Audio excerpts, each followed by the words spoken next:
un tema más. ¿Cómo se conocía ese tema?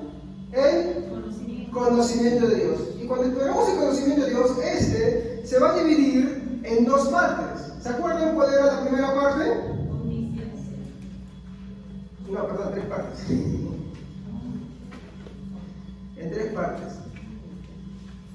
La primera que vimos se llamaba una introducción a qué cosa? Al conocimiento. ¿Se acuerdan? ¿Pero qué es? ¿Al conocimiento de cualquier persona? ¿De quién? De Dios. Muy bien. Ya, entonces nosotros vimos en esa introducción al conocimiento de Dios que a este atributo, ¿no?, vamos a encontrar muchas objeciones, ¿no? Objeciones de muchas personas que en su mayoría dicen Dios no conoce el pasado, perdón, Dios conoce el pasado, Dios conoce el presente, pero ¿qué es lo que no conoce?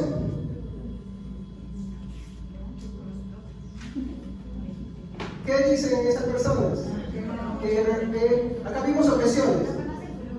No conoce el futuro. ¿Y por qué decían ellos que no conoce Dios el futuro? La respuesta es una respuesta filosófica, y es que dicen el futuro no existe, el futuro es algo posible, ¿no? Entonces, estas personas, ¿qué hacen? Ellos ponen excusas para no creer. Y acá hay un pequeño problemita. Estas personas se hacen llamar cristianos. Y aunque se hagan llamar cristianos, ellos no creen que Dios lo conozca todo. Ellos creen que Dios es un ser como nosotros, que está atrapado en el tiempo, en una forma lineal. Entonces, como nosotros conocemos el pasado y el presente, ellos catalogan a Dios de la misma manera. Por lo tanto, Dios no conoce el futuro así como nosotros no conocemos el futuro. ¿Sí o no? Hay que ser sincero. ¿Quién conoce lo que le va a pasar más tarde? Uno dirá, pues yo tengo un plan, pero ¿tú estás seguro que eso lo vas a realizar? ¿Cómo sabes tú que bajando la escalera no te vas a tropezar y te vas a morir? ¿Sí o no? ¿Estamos? ¿Sí o no? Nadie conoce a ciencia cierta qué es lo que le va a pasar en el futuro. Pero Dios sí lo conoce. ¿Ok? Entonces, estas personas, bajo lo que vimos el primer tema del ateísmo, estas personas, aunque digan creer en Dios, ¿creerán en Dios realmente? No creen en Dios. Así se digan creer en Dios. Por eso es que el Evangelio es ofensivo. El Evangelio discrimina en esa parte. Porque el Evangelio discierne entre los que dicen creer en Dios de los que verdaderamente creen en Dios. ¿Ok? Muy bien. Entonces nuestra respuesta era que Dios sí lo conoce todo, conoce el pasado, el presente, conoce el futuro que Él decretó y también conoce los posibles futuros que hubieran sido de otra manera, pero que Él decidió que sea de una sola forma. ¿Ok? Eso es lo que es el conocimiento de Dios. Esa es la refutación en síntesis, ¿no? Nos tomamos todo un servicio para hablar sobre eso. No podemos hablar porque si no, no avanzaríamos con ese atributo, ¿sí o no? Muy bien. ¿Qué más vimos? ¿Y qué texto usamos para este versículo? Para este tema. ¿Se acuerdan? Salmos 147:5. Muy bien, ¿no? ¿Y qué dice el Salmo 147:5? ¿Qué dice? Grande es el Señor nuestro y de mucho poder, su entendimiento es infinito. Exacto, su entendimiento, la traducción de entendimiento también es conocimiento. Su entendimiento y conocimiento es infinito. Muy bien, ahora busquemos Hebreos 4:13. ¿Cuál es el siguiente tema que vimos después? Muy bien. ¿Y la omnisciencia de quién? Exacto. Entonces, esta es la introducción al conocimiento de Dios y esta es la omnisciencia de Dios. ¿Por qué? ¿Por qué habíamos dicho? Porque cuando hablamos del conocimiento de Dios, el conocimiento de Dios se va a dividir en dos cosas: en la omnisciencia de Dios, que es un atributo independiente, y la presencia de Dios, que es otro atributo. ¿Comprende? Entonces, lo que hablamos la semana pasada fue la omnisciencia de Dios. ¿Y qué dice Hebreos 4:13?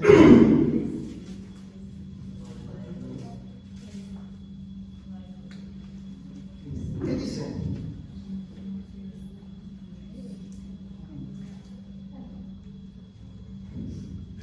A ver, vean.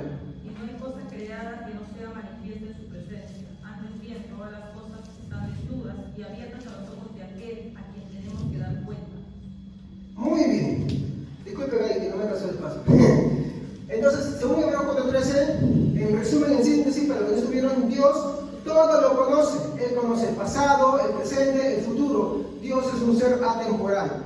Pero veamos algo según lo que Hebreos dice. A ver, si un hermano, por ejemplo, se para acá adelante, lo vamos a aplicar al hombre también, de pronto, en presencia de los demás, le desvestimos, siente vergüenza. Digamos que le quitan la ropa interior, ¿sentirá mayor vergüenza? Muy bien, esa es la figura que el autor de Hebreos está usando. Ante la exposición de todo tu ser completamente desnudo, ¿cuál es la sensación que causa? Vergüenza. Entonces, Dios conoce todo, el presente, pasado y el futuro. Dios explora todo. Dios, mi hermano, no se le puede encubrir nada. La gente puede saber lo que tú no haces. La gente puede conocer todas tus obras, pero Dios sí las conoce. Y cuando tú eres consciente de quién es Dios, y aunque nadie más sepa lo que tú haces, si tú conoces a Dios de verdad, inmediatamente lo que vendrá a ti es la vergüenza. Por eso es que la expresión que el autor de Hebreos dice, ¿no? Ante el cual todas las cosas están desnudas.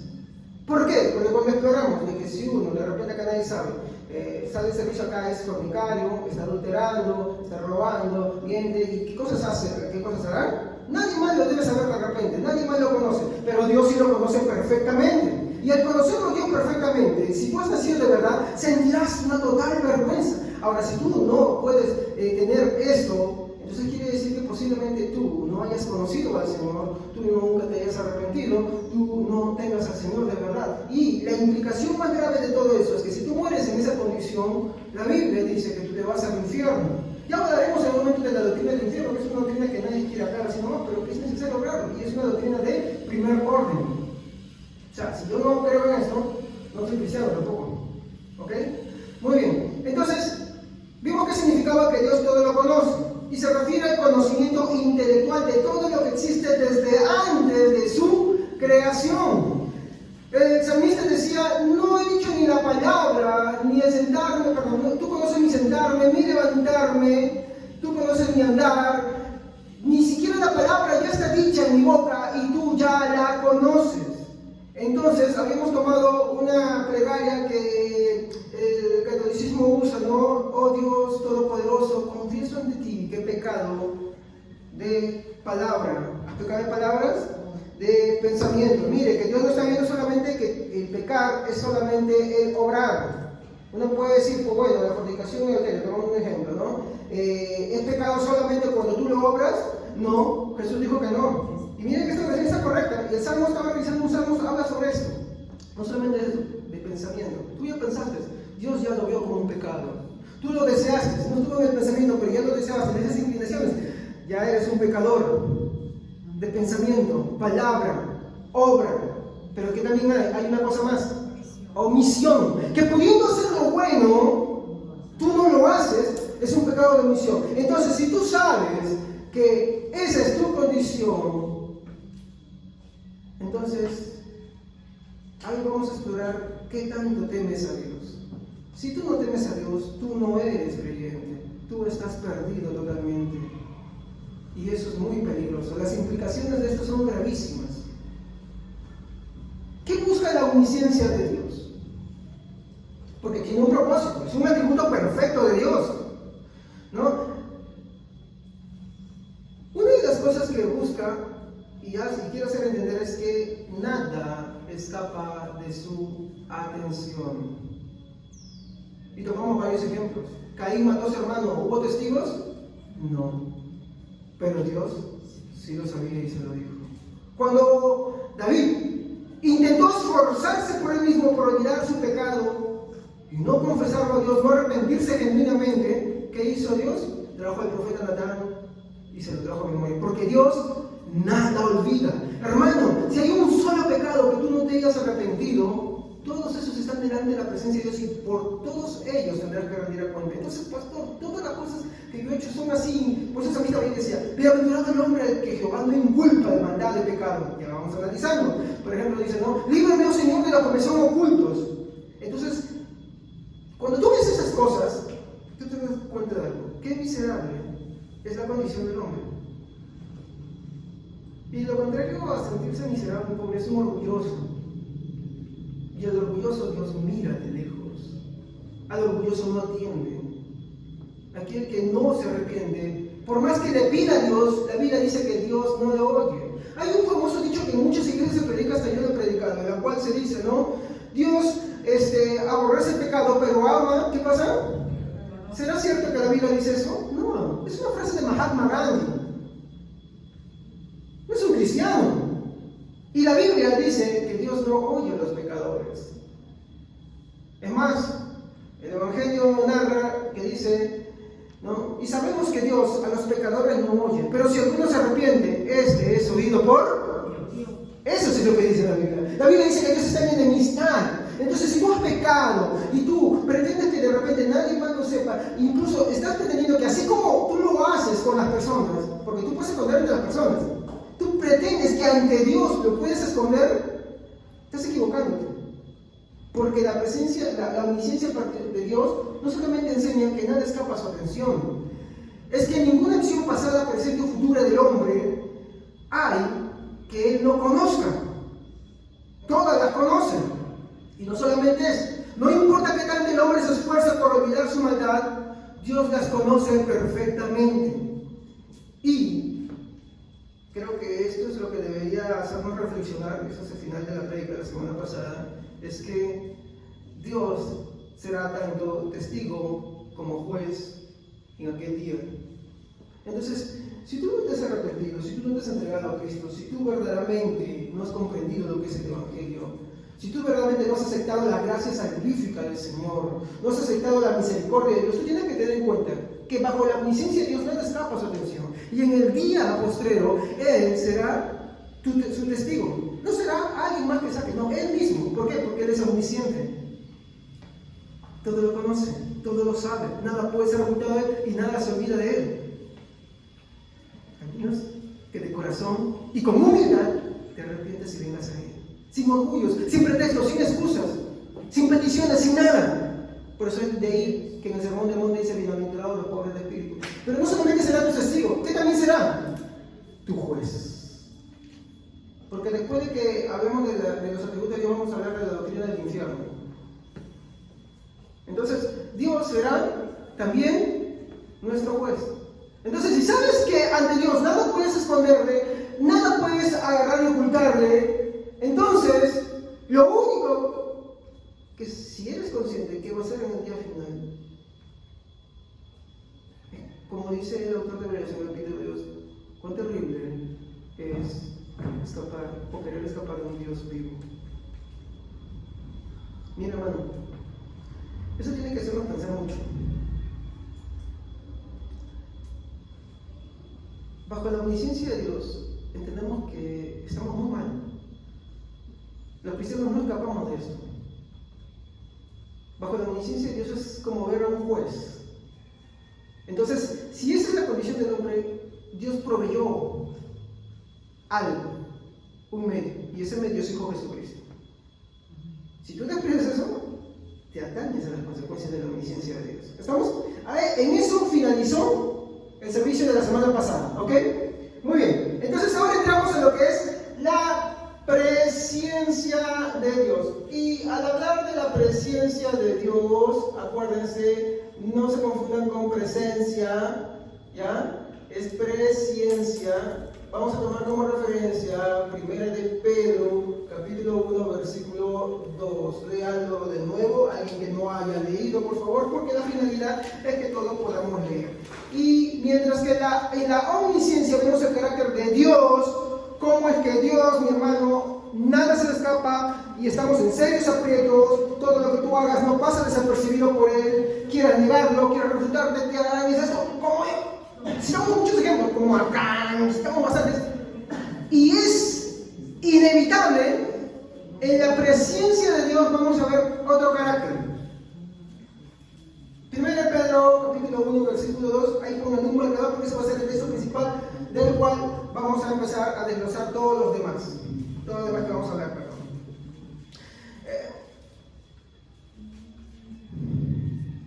Voy a empezar mientras que lo vamos buscando a decirles que cuando hablamos de la presencia de Dios, estamos hablando de otra perfección de Dios. ¿Estamos? Estamos hablando de perfección de Dios. ¿Ya lo encontraron?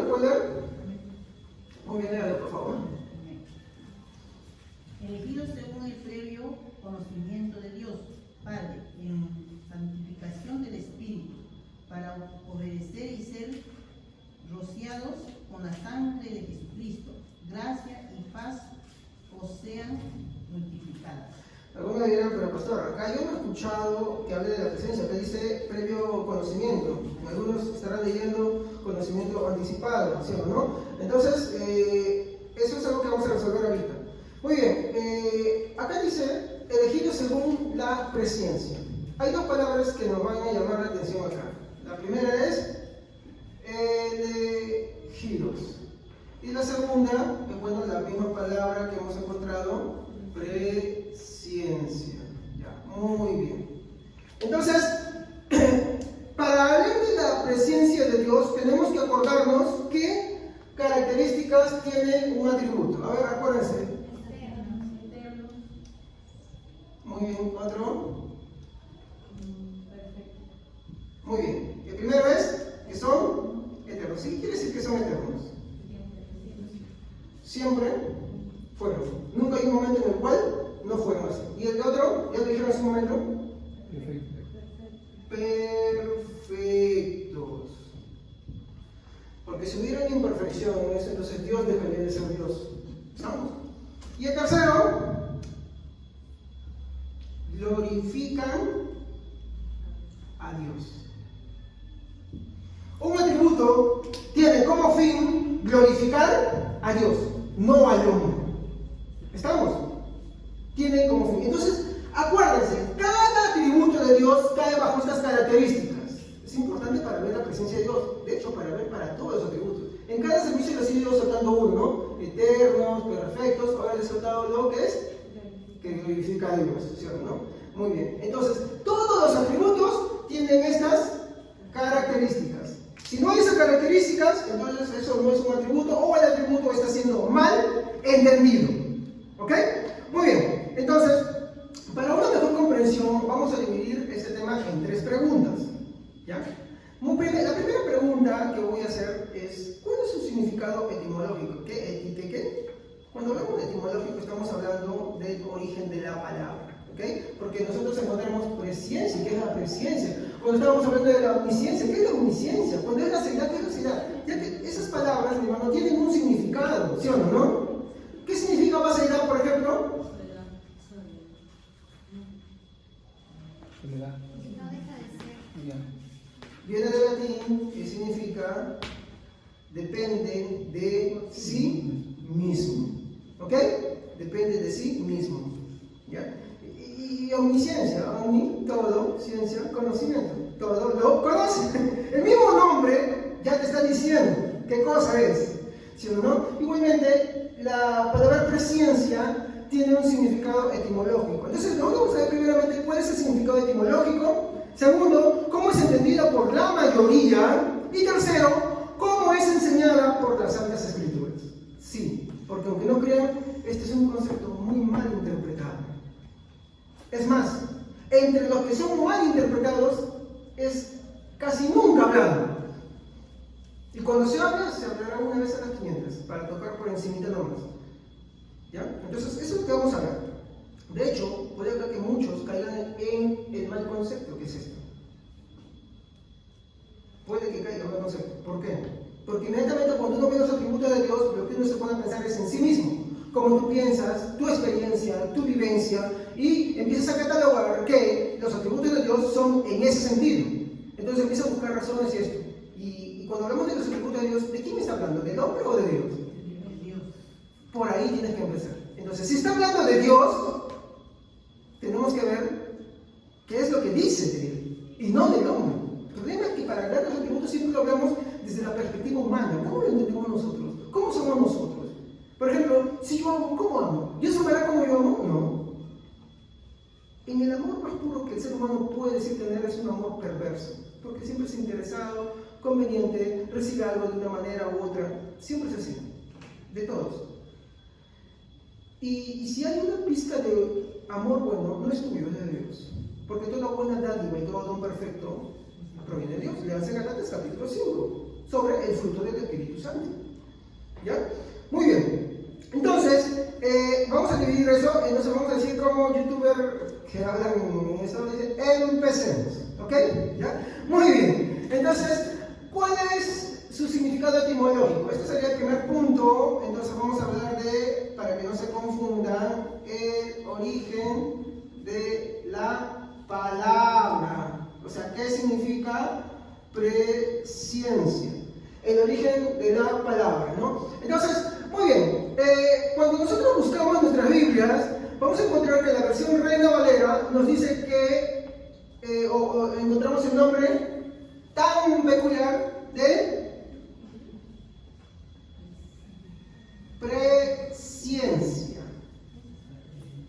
Y la palabra presciencia tiene su significado. A ver, ¿en qué idioma fue escrito la Biblia? Originalmente fue escrito en castellano, en alemán, en húngaro, en latín. ¿En qué idioma fue escrito? Griego. El Nuevo Testamento está escrito en griego y algunas en arameo. ¿Estamos? No en hebreo. ¿Estamos? No en hebreo. Jesús no hablaba hebreo, Jesús hablaba arameo, porque era el idioma de ese momento. Parece que estás diciendo, pero el hebreo es en el Antiguo Testamento. Y hasta cierta parte, nada más, ¿no? Hasta cierta parte. Después de la exportación de Babilonia, arameo. ¿Ok? Así que por ahí tomen ese pequeño dato. Ya. Entonces, la palabra presciencia viene del griego prognosis. Prognosis. ¿Ya? Ahora, esta palabra prognosis significa, a ver, hermana, creo que Genoveva. Hermana Genoveva, usted léalo, por favor. Elegidos según el previo conocimiento de Dios, Padre. Ahí está nomás, ahí tengo. A ver, tú dices creación. Pedro 1:2, según la previsión. Ya. ¿Quién tiene en su Biblia que diga anticipado? Es lo mismo, sí. Previo es anticipado, es antes también. Pero ¿quién tiene? ¿Hay alguna versión que lo tenga de esa manera? Antemano. ¿Ah? Antemano. Antemano también. ¿No? Entonces, antes de venir acá, catalogué y la Biblia Gómez, de nueva traducción, ella también traduce como anticipado conocimiento. ¿Sí? Hay previo conocimiento, todos son mismos. Pero si hablamos en resumen, prognosis significa anticipado conocimiento. Es larguito, ¿no? Por eso es que en griego resume la palabra. Por eso que cuando tú te lees en griego la Biblia, si sabes griego te la puedes leer en menos tiempo. Porque resume las palabras, ya está, para que lo puedan ver. Ya, anticipado conocimiento. Muy bien. Ahora, a su vez, prognosis es una palabra que se deriva de otra palabra, porque es una palabra compuesta, ya que para usar prognosis, lo que hace Pedro es juntar dos palabras, ¿no? Y la palabra es prognosco. Ay, pastor, me lo está complicando. No, es que eso tiene mucho que ver. Prognosco significa, miren, se van a reír. Pro, antes, y ginosco, conocer. ¿No es lo mismo, pastor? No, es que es importante porque tenemos que ver esto. Al final es lo mismo que hemos dicho arriba, ¿sí o no? Anticipado conocimiento, pro, antes, ginosco, conocer, ¿sí o no? Ustedes dirán, pero pastor, ¿por qué sigue tan tahuente para decir al final lo mismo? Nos descompuso la palabra y al final... No, es que cuando hablemos de la presencia de Dios, las palabras de las cuales provienen te van a enseñar mucho, demasiado para ser sincero. Entonces, acá viene el problema. Conocer. Muy bien. ¿Qué hemos aprendido sobre la palabra de conocer? ¿Qué es la palabra conocer? ¿Qué hemos aprendido? ¿Qué estudiamos la semana pasada? Hermanos, ¿qué estudiamos la semana pasada? La omnisciencia. ¿Y la omnisciencia qué tipo de conocimiento es? Es un conocimiento, ¿qué cosa?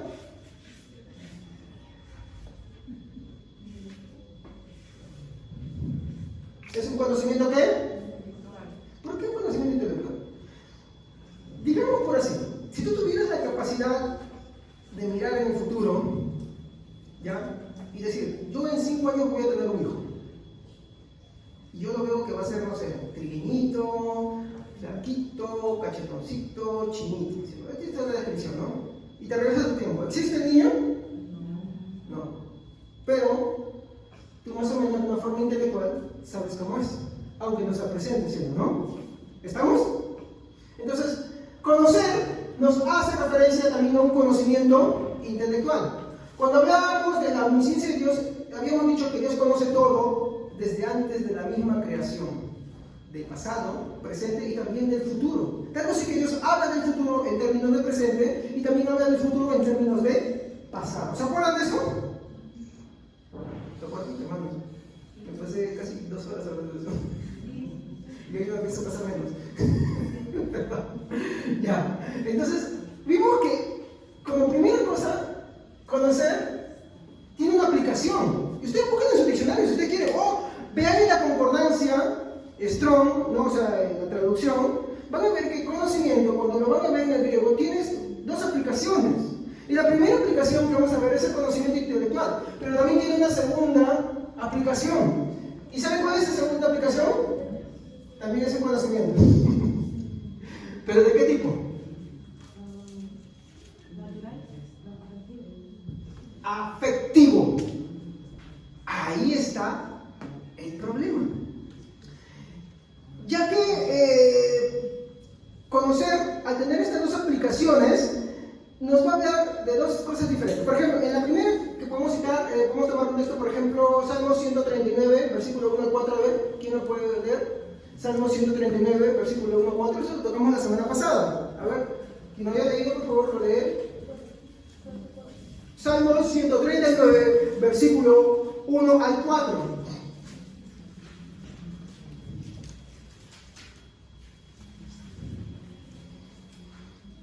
Estoy viendo un poquito mal de la espalda, así que me voy a disculpar si en ese momento.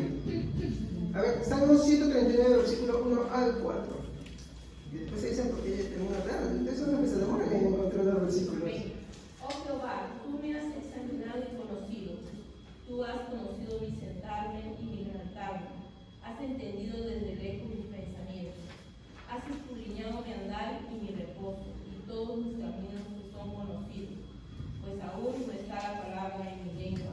Y he aquí, oh Jehová, tú lo sabes todo. Muy bien. Entonces, bueno, voy a borrar acá porque acá me olvidé de poner. Cuando tú vas a ver en el significado griego, este conocimiento intelectual de Dios lo vas a ver de 2 maneras. La misma palabra, conocer y saber. De ahí, ese salmo que estamos viendo. ¿Ok? Pero bajo la segunda aplicación, vamos a ver que tiene otras cosas también. Y en esa aplicación vamos a ver que viene esta primera palabra. Ustedes lo van a encontrar igualito como yo lo estoy haciendo. Designar. Pero no es lo único que vamos a encontrar. También vamos a ver que habla de sentir y también reconocer. Un ejemplo de reconocer. Tú tienes un hijo y dices, este es mi hijo, lo voy a reconocérselo, ¿no? Pero, ¿todos reconocen a sus hijos? Pregunto. Hay hombres que dicen, después de que lo han hecho, dicen, no, ¿con quién habrás estado? Este no es mío. El hombre tiene su pinta, su color de piel, su cara prácticamente es una fotocopia de él y dicen, no, o sea, que este no es mío, ¿no? Porque así pasa, ¿no? Entonces, reconocer, en el ejemplo que vemos ahí, por ejemplo, es como el de reconocer a un hijo, ¿no? Tú reconoces a un hijo y dices, uy, este es mi hijo, este es mi hijo. Entonces tú dices, uy, este tiene todo de mí, lo amo, lo quiero, lo aprecio, es lo que más deseo, ¿no? Eso es reconocerse, ¿no? La aplicación de conocer en la segunda sección va a ser esa. ¿Ya? Entonces, con esto yo creo que ya tenemos, ¿no?, una conclusión de lo que es el significado etimológico. ¿Tienen una pregunta hasta ahí? Chiquita, pero por frente al tema. ¿No? Muy bien. Podemos entonces continuar. Como conclusión, ¿qué podemos sacar? ¿Qué es la presencia de Dios?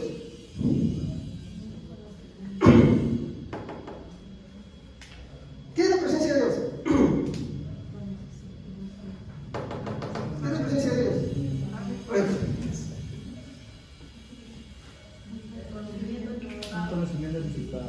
Anticipado conocimiento previo, ¿no? Esa es la traducción de presciencia.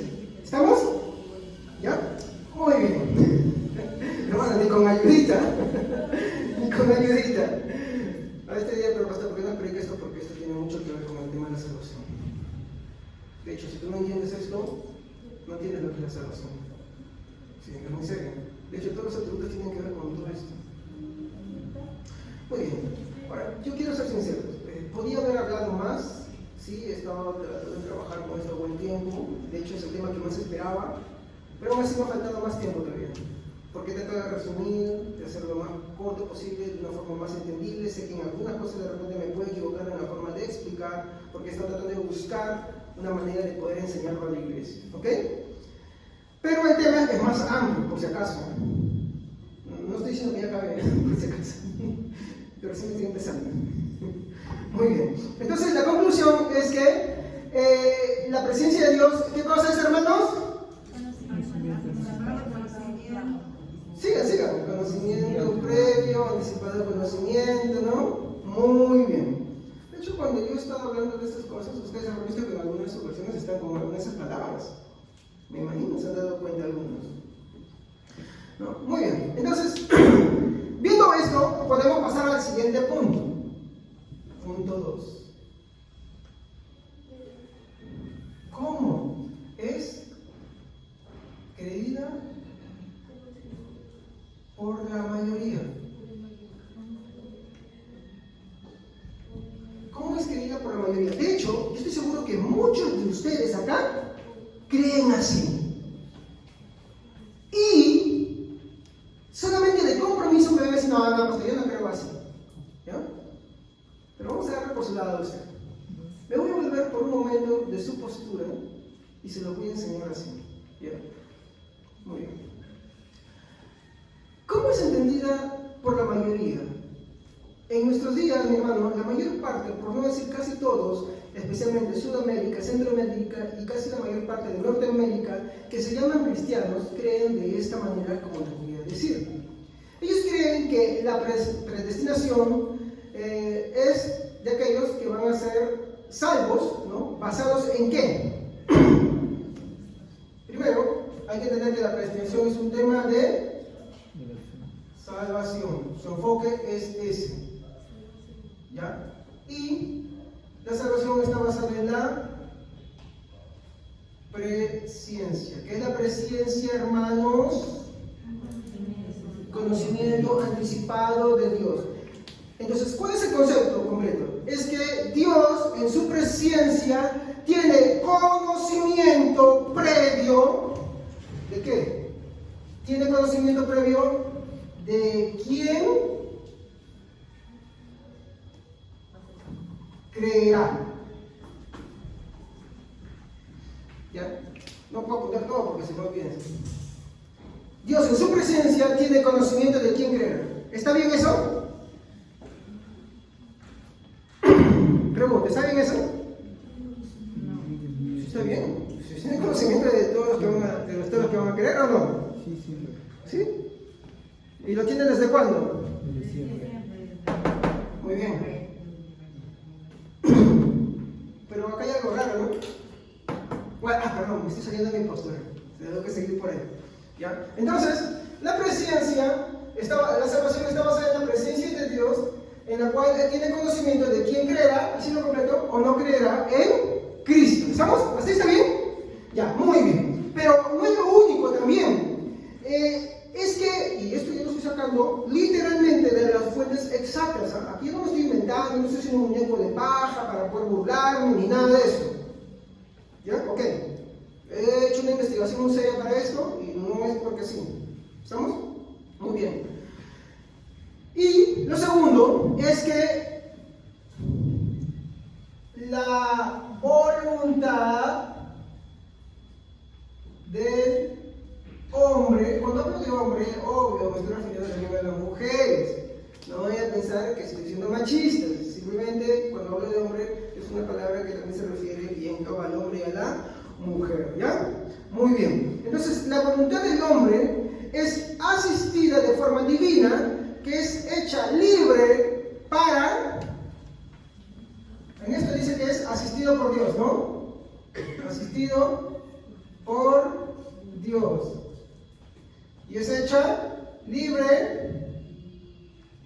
para creer o no. ¿Estamos? Muy bien. Este es el concepto que todos manejan. Muchos acá están en esa categoría. Discúlpeme, yo no lo creo así. Pero pastor, se supone que Dios conoce quién creerá. Estoy de acuerdo de eso. Y la voluntad del hombre, asistida por Dios, ¿será así? ¿Cómo será entonces esto? Asistida por Dios, que le da libre albedrío para creer o no creer en Cristo. A ver, ¿cuál es nuestra condición antes de creer en Cristo? ¿Tenemos libertad para creer y no creer en Cristo? ¿Cómo piensa el hombre? Que sí la tiene, señor, ¿no? Ya, muy bien, piensa que sí la tiene. Muy bien, ya. Si viene Dios, ¿por qué la condición termina siendo la misma? En su pensamiento, porque esto es una teología humana también. ¿Por qué sigue siendo lo mismo? ¿Qué diferencia hay del uno al otro? Ahora, la Biblia a mí me dice que el hombre está muerto en sus delitos y pecados. Corintios nos dice que el hombre no entiende. Romanos nos dice que el hombre no puede y no quiere. Ay, no, pastor, pero es que cuando, por ahí, el argumento por ahí que nos dice, ¿no? Es que uno tiene que entender que sí, cuando la gracia de Dios viene y nos asiste para creer, muchos rechazan el Evangelio porque la Biblia dice en la declaración de Esteban, duros, incircuncisos de corazón, ¿hasta cuándo recibirás el Espíritu Santo? Yo les voy a decir algo, esa es una palabra sacada de contexto. Si tú lees todo completo, toda la raza humana, bajo lo que dice Romanos, Pablo escribe en su carta de Romanos, dice que toda la raza humana resiste a Dios. Te voy a decir algo más, que no sabías. Tú resistes a la gracia de Dios, por más que el Señor te regeneró, sigue resistiendo, pero su gracia ha vencido tu resistencia. En eso se diferencia. Cuando tú no puedes ni quieres creer, es porque su gracia no ha resistido eso. Pero aún así, habiendo sido regenerado, por ejemplo, batallas contra el pecado, batallas contra la fornicación, contra el adulterio, las mentiras, los engaños, las vivezas. ¿Batallas con eso, sí o no? Y por eso Pablo dice, sean llenos del Espíritu Santo. ¿Estamos? Pero Jesús le dice a Nicodemo, cuando él dice que es creyente en Dios, le dice, maestro, sabemos que tú has venido de Dios. Y le dice, Nicodemo, si tú no naces de agua y de Espíritu, tú no puedes. Mira lo que dice, no puedes ver el reino de Dios. Si tú sigues avanzando, vas a encontrar que más adelante, esto lo agradezco a mi esposa que estaba aprendiendo un tema que se llamaba Jesús a través de la Biblia. Si tú sigues leyendo, vas a ver que vas a encontrar la serpiente de bronce, ¿sí, no? Yo no lo voy a explicar, que mi esposa lo predica. Ya está bien. Bueno, no voy a coger el significado, pero voy a coger una cosa. ¿La serpiente de bronce era un acto opcional o era un tema de salvación? A ver, ¿Jesús a qué se está refiriendo? A un pasaje del Antiguo Testamento en el cual la gente había murmurado contra Dios y contra Moisés, y de pronto Dios en su cólera manda serpientes totalmente venenosas. ¿Y qué hacen las serpientes? Dice que muerden, pero eran serpientes que causaban la muerte. ¿Hay serpientes que causan la muerte? La mamá negra te mata rápido. Eso no te da tiempo. Se la tiene contra el hombre. ¿Yeah? Entonces dice que estas serpientes mordían y causaban un dolor tan fuerte que causaba un ardor en el cuerpo y la persona se retorcía. Y Dios le dijo, hazte una serpiente de bronce y levántala. Aquel que se ha mordido, él no dice que es previsión, no dice aquel que se ha mordido. El que era mordido sabía que ya estaba muerto prácticamente. Entonces dice, aquel que mire la serpiente de bronce se salvará. ¿Se dan cuenta? Ahora la pregunta es, ¿una persona que está retorciéndose de dolor puede mirar una serpiente? ¿Pero puede mirar algo alto? Miren la expresión. Dice que el tipo de serpiente se conocía como serpientes ardientes. ¿Por qué? Por el tipo de veneno que tenían. ¿Cuál es la posición natural del ser humano cuando afronta un peligro extremo? La posición fetal. ¿Ok? Y podemos seguir hablando, pero no quiero entrar a tallar por ahí. Pero el tema acá es el siguiente. El hombre está muerto en sus delitos y pecados. Sí, está vivo, tú estás haciendo tus cosas, pero para Dios, moralmente, tú estás muerto.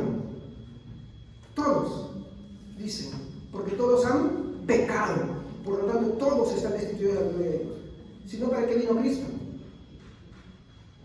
Sí, sé que puedo hablar más de eso, pero me estoy desviando mucho de mi temita, ¿ya? Bueno, entonces, yo quiero acá tomar algunas notas. Así creen todos los de tendencia, y acabo de poner, ay pastor, usted se la ha agarrado con ellos. Si usted escucha vender televisión, el canal para la familia, si tú escuchas Enlace TV, o te vas a una iglesia metodista, wesleyana y todo eso que son abundantes, asambleas de Dios, muchas, son arminianas. ¿Sí? ¿Creen así? De hecho, creo que acá alguno cree así también. Todos ellos son así. Ahora usted, pero qué pastor, usted qué discriminador, qué malo. Bueno, yo les voy a decir que para el tema de salvación, mi hermano, esto es, y disculpen la palabra fuerte, pero yo te voy a dar una fuente, ¿por qué? Es una burla para el cristianismo. ¿Por qué Martín Lutero se levantó? ¿Cuál fue el tema de Martín Lutero? ¿Solamente la justificación por la fe? ¿O cuál fue su tema más importante? La depravación del hombre. El hombre está tan corrompido, el hombre está... Y producto de eso es que él llegó a la justificación por la sola fe. No es al revés, ¿eh? Los demás reformadores, ¿qué es lo que insistieron tanto? ¿Por qué se dio la reforma protestante? Ahora, esto de acá es una burla a la reforma protestante. Y acá le voy a dar la razón. ¿Cuántos de ustedes han visto lo que mandé en la mañana? ¿Han visto el WhatsApp? A ver, levanten la mano los que han revisado el WhatsApp del Ministerio de Iglesia. A ver, levanten la mano, levanten la mano. ¿Qué mandé en la mañana?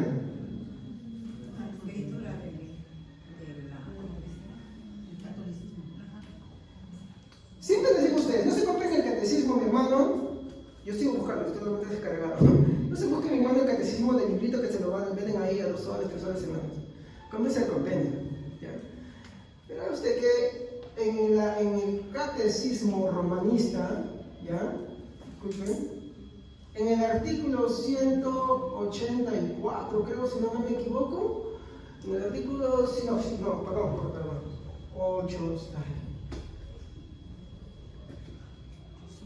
847, te van a leer algo así similar, muy similar. ¿Sabían?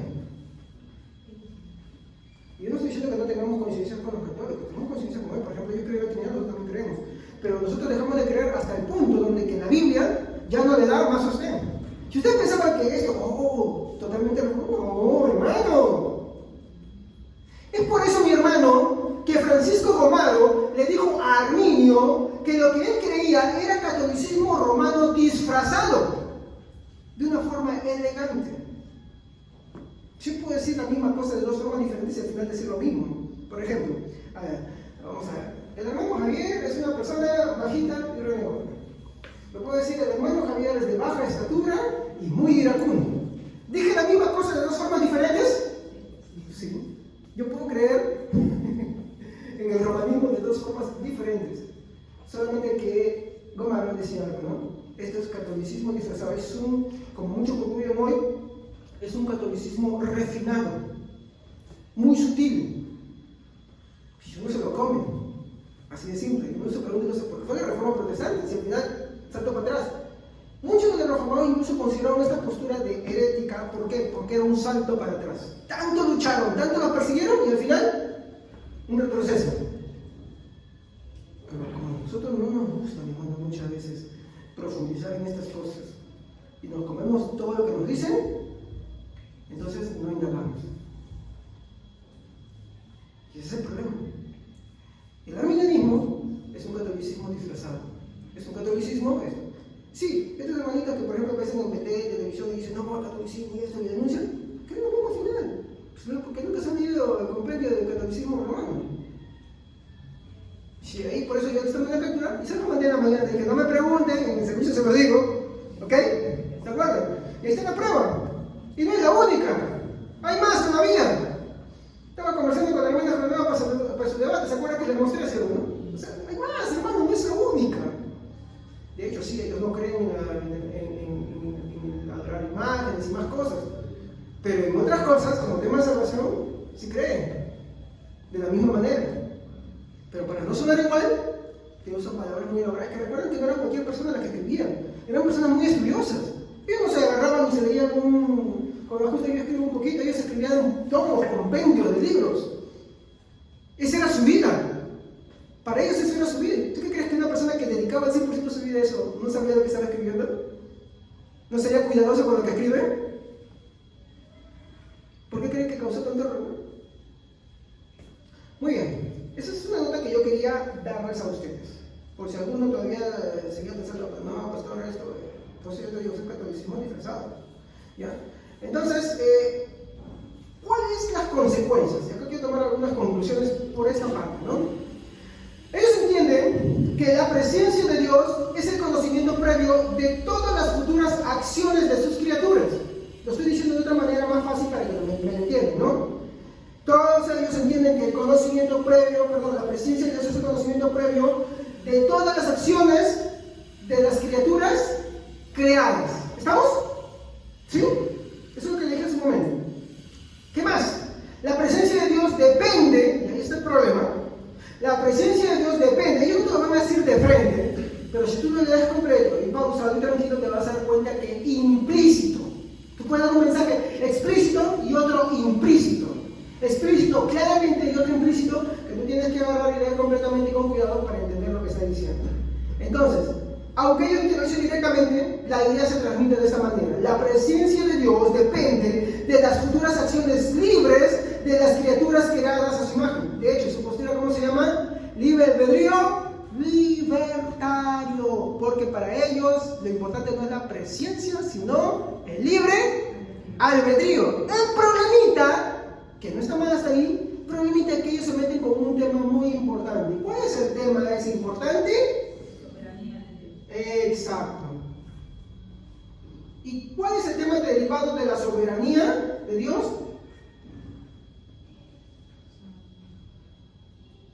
Porque la salvación es de Dios o de los hombres. De Dios. ¿Serio? No te lo menciona ahí, pero implícitamente ya ese es el mensaje. Entonces, para ello la presencia de Dios, aunque no te lo digan, depende de las futuras acciones libres de las criaturas creadas a su imagen. Eso es lo que les dije en su momento, a ver si lo recuerdo. Muy bien. Ellos dividen, así de simple, su teología. La presencia de Dios está basada en que Dios tiene conocimiento de previo, ¿no? De quién creerá y quién no creerá en Cristo, y la voluntad del hombre toma una parte importante porque aunque es asistida de forma divina por Dios, que es mediante la cual es hecho el hombre libre para creer o rechazar. Eso es lo que ellos te dicen. ¿Qué es lo que están enfatizando ellos? ¿Que Dios te hace libre? ¿Lo de que tocaron con dos palabritas? ¿Que Dios conozca? ¿O qué te están enfatizando ellos más ahí? Que el hombre es totalmente libre. Y dice que el hombre es libre en cierta manera, sí, libre de tener su propia condición. Pero acá hay un temita. La salvación no es un tema de hombres. ¿La salvación de quién es? De Dios. Y ese está el problema. Por eso el arminianismo no es correcto. Ahora, ¿los arminianos no se salvan? Sí, obvio. Porque tú le preguntas a uno, ¿quién te salva? Cristo. Pero en la práctica no es lo que cree. El problema está en que, y ahí vamos al punto peligroso. Digamos que tú quieres ir a recuerdo que el hermano Cristian me contó una vez una anécdota, que él contrató a unos chinos para que le llevaran a cierto punto, ¿no? Y una cosa es que tú conozcas la ruta, ¿no? Pero él estaba empezando a decir, conocer la ruta, uno llega rápido. Pero como él no conocía la ruta, entonces los chinos dicen que después ya estaban renegando ya. Estaban hablando en su idioma, no sé qué le estarían hablando, ya renegando ya. ¿Sí, no? Disculpe, hermano Cristian, ¿no? ¿Cuál es el problema de no conocer la ruta? Que te puedes perder. Y al perderte, puedes morir o puedes llegar con la justicia. ¿Sí o no? Ese es el problema. Si eres para salvación, pues te tendrán que pasar muchas cosas. Pero así como por fueguito de repente. Pero entonces tú cuando vas a determinar un punto, ¿qué quieres tener? ¿La ruta conocida o la desconocida? El problema es que el hombre no sabe su futuro. Recuerden que la presciencia y la omnisciencia hablan de un conocimiento total. ¿Y el hombre tiene conocimiento total? El hombre tiene un conocimiento imperfecto, es contrario a Dios, mientras que Dios tiene un conocimiento perfecto. Ahí ven, saquen las conclusiones. Todo cae entre las mismas cosas que hemos hablado antes. Muy bien. Entonces, algo más que puedo sacar como conclusión es que Dios es soberano. Bueno, ellos dicen, una conclusión que ellos también dicen es que Dios es soberano, y esto lo dicen literalmente. Hace poco también lo escuché en la televisión, no creo que yo también lo escucho. Lo escucho para ver ideas, pero no creo lo que dicen. Se llama justamente fundamentos y ahí supuestamente se paran personas que sí saben de esas cosas, ¿no? Y no son los únicos. Ellos dicen, no, nosotros no somos arminianos. Yo puedo decirle que no soy arminiano, pero si creo igual soy. ¿Por qué? Porque el sistema teológico no es inventado, cae uno tras otro. Es una forma de catalogar lo que uno cree. Entonces ellos dicen, ¿no? Bueno, miren, ¿saben qué? Sí, Dios es soberano, pero ha limitado su control en proporción a la libre voluntad humana. ¿Ah? ¿No les suena eso algo medio raro? O sea, si Dios es soberano, ¿qué es soberano? Y eso que no hemos tocado ese atributo todavía. Dios es soberano, pero Él se ha autolimitado. ¿Qué dice Dan Ponzo? Él hace lo que Él quiere con los habitantes de la tierra. Para Él son como nada, dice Daniel. Él pone, Él quita. Él hace su voluntad tanto en los cielos como en la tierra. Y no hay quien pueda impedirlo. Ahora, esto que ellos dicen suena muy bonito, pero no es bíblico. ¿Estamos? Y ese es el problema del arminianismo. Suena tan bonito. Arminianismo, perdón. El problema del arminianismo es que suena tan bonito, tan lógico, tan razonable, pero no es bíblico. Y tú sabes, bueno, ¿qué otro texto Santiago ahí? Sí, ellos tienen textos, nosotros tenemos mucho más todavía. Y el problema de eso es que no conoce la ruta. Y ahí sí, no conocer por dónde tú vas, te trae repercusiones grandes a tu vida. Entonces es cierto. Muy bien. Pero como digo, ellos dicen, ¿no? Que Dios es soberano, pero se ha autolimitado, ¿no? En función del libre albedrío de la voluntad humana. Miren más qué más dicen acá. ¿Con qué atributos ustedes creen que choca esto?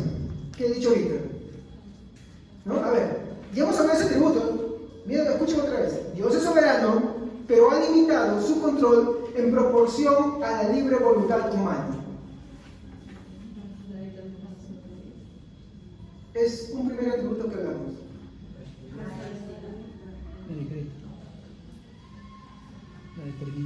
¿Cuál es el primer atributo que hablamos? La ceguedad. ¿Y qué dice la ceguedad? Dios no depende de nadie, de nada. Tu mal a Él no le afecta, tu bien no le aumenta tampoco. Somos nosotros los que necesitamos de Él y no Él de nosotros. Porque Él es autoexistente y Él es autosuficiente. Es importante que ustedes se acuerden, a la hora de predicar, a la hora de defender la fe, es importante los atributos de Dios. Porque te van a meter un montón de cuentos bonitos. Y como son tan bonitos para nosotros, nos los comemos. Así de arranque. Sin condimento, sí, de frente. Muy bien. Y acá vamos a ver con qué choca. También con otra cosa choca más. Los decretos de Dios son originados y encaminados por su conocimiento previo, es decir, por su presciencia, dependiendo de las acciones y decisiones que los hombres tomarán. ¿Se acuerdan de qué está hablando acá? ¿Contra qué atributo está atentando? Miren, hermano, digamos una cosa. Los atributos de Dios no son para debate. Los atributos de Dios describen quién es Él. Y si yo no creo en Dios como Él es, entonces yo no soy cristiano, así de simple. Lo que yo estoy haciendo es idolatría, porque estoy creyendo en Dios a mi propia manera. Ahora, ¿contra qué choca esto? ¿Contra qué otro atributo que hemos hablado? ¿Qué es el segundo? La determinación de Dios por sus decretos.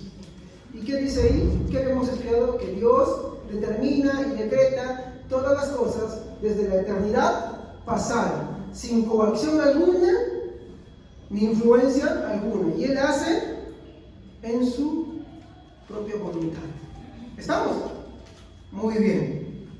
¿Se da cuenta usted cómo estas cosas van chocando? ¿No? Entonces, vamos a hacer un dibujito acá. ¿Ya? ¿Cómo lo entienden acá? A ver, no, yo no soy muy bueno dibujando. Ustedes dirán, ¿qué está haciendo acá, pastor? Así, pestañita. Y acá, este chaparrito, está con las manos arriba, supuestamente está cantando, ¿no? Se llama Javier. ¿Ya? Muy bien. El señor que está ahí se llama Javier. Entonces, vamos a ubicar a Dios en la eternidad pasada, porque eso es lo que dice el atributo, ¿sí o no? Los cristianos también dicen eso. En la eternidad pasada, que Dios siempre ha conocido. Pero ¿cómo entienden ellos esto? Muy bien, entonces vamos a ver acá que Javier se encuentra en el año 2022, ¿ya? Acá tenemos dos opciones: creerá o no creerá. Muy bien. Entonces, ¿qué hace Dios? Dice, según los arminianos, en su presencia Dios se manda al futuro, un vistazo al futuro. ¿No? ¿Cómo? Entonces, ¿él qué hace? Mira al futuro, Javier, que es chaparro, y ve. Una vez que lo ha visto, lo ha chismeado, por así decirlo, ya estoy hablando de un lenguaje para que me entiendan, él se vuelve al pasado, ¿no? Se vuelve al pasado con esa información, con la información. ¿Me entienden eso?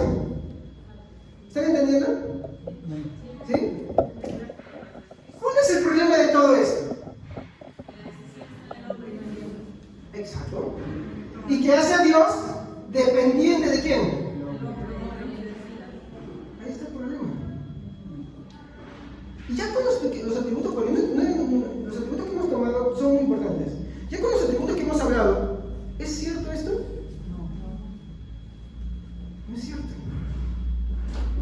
Primero, porque cuando hemos visto Dios es ¿qué cosa? Atemporal. ¿Por qué? Porque antes de la creación, ¿existía el tiempo?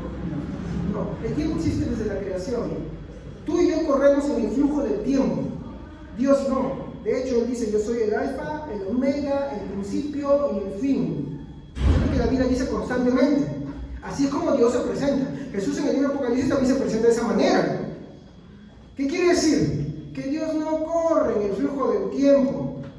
Por eso es que Dios cuando habla en términos, eso hablamos la semana pasada, habla en términos del futuro como si fuera pasado, como si fuera presente. Dios habla de muchas maneras. ¿Por qué? Y acá es un temita un poco que hace un crack en nuestro cerebro. Dios está tanto en el presente, en el pasado y en el futuro, al mismo tiempo y a la misma vez, porque el tiempo a Él no lo afecta.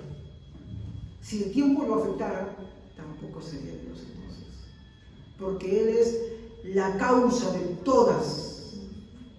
Él es la causa incausada. Entonces, ¿qué observaciones podemos tomar de este dibujito? ¿No? Como le dije, el problema de eso es que eso hace a Dios dependiente. Y una vez que lo hace dependiente, atenta contra un atributo de Dios. Abajo. Entonces Dios ya no sería Dios. Pasa que esto sucede porque muchos miramos a mirar al futuro. Creemos que Dios es como nosotros, que para que Él salga algo, entonces tiene que, desde mi punto de vista, mirar al futuro y ya está, bien por eso se... No, Dios no mira al futuro. Dios siempre conoció todo, desde antes. Y no lo conoce porque las cosas estén ahí. Recuerden, antes de la creación no existía el tiempo. El tiempo, si ustedes ven física, es algo que está implícito en lo que es la materia y el espacio. Sin materia y espacio no hay tiempo. Antes de la creación no había nada de eso. Solamente estaba ¿quién? Ese es el primer piloto que damos, ¿no? La soledad de Dios. Solo estaba Dios. y nada más. No había ángeles, no había quien alabara, no había quien adorara, y él no lo necesitaba. ¿Y acaso se sentía mal, deprimido por eso? Entonces creó a los ángeles porque se sentía solo y que no hizo eso. No hizo eso.